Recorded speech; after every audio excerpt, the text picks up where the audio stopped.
श्री स्वामी समर्थ सगळ्यांना. तर आज आहे मकर संक्रांती, म्हणून म्हटलं पोळी आणि कटाची म्हणजेच येळवणीची आमटी ही रेसिपी तुमच्यासोबत शेअर करू.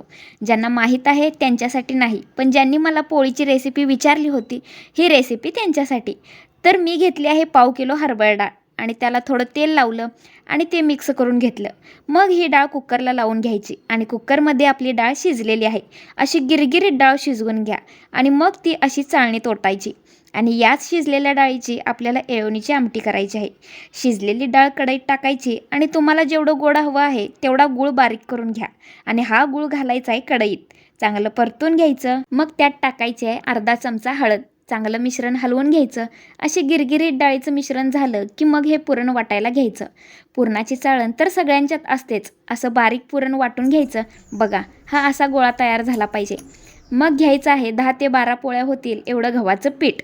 त्यात अंदाजानुसार मीठ टाकून घ्यायचं आणि मग हे पीठ चांगलं मळून घ्यायचं. मग करायचं आहे असे गोळे.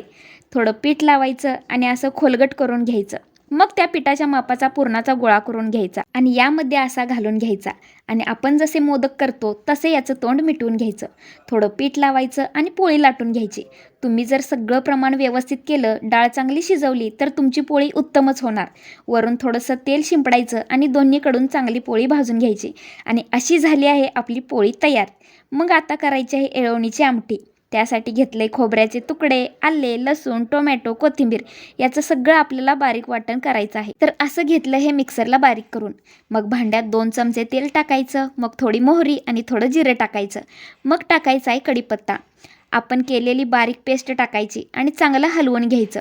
या मिश्रणाला चांगलं तेल सुटेपर्यंत छान हलवून घ्यायचं. मग 2 चमचे टाकायचे आहे चटणी. आणखी थोडं परतून घ्यायचं. मग आपली शिजवलेल्या डाळीचं पाणी यामध्ये घालायचं. या डाळीच्या पाण्याचीच ही स्पेशल येळवणीची आमटी असते. वरून थोडं पाणी वाढवलं तरी चालेल. मग आपल्या अंदाजानुसार मीठ टाकायचं आणि आमटीला उकळी आली की गॅस बंद करायचा. बघा, आपली आमटी झाली आहे अशी तयार. तर ज्यांना ही रेसिपी येते त्यांनी सांगा तुमच्याकडे अशीच करतात का, आणि ज्यांना शिकायची आहे त्यांनी ही नक्की ट्राय करा. चला, तिळगुळ घ्या, गोड बोला. श्री स्वामी समर्थ.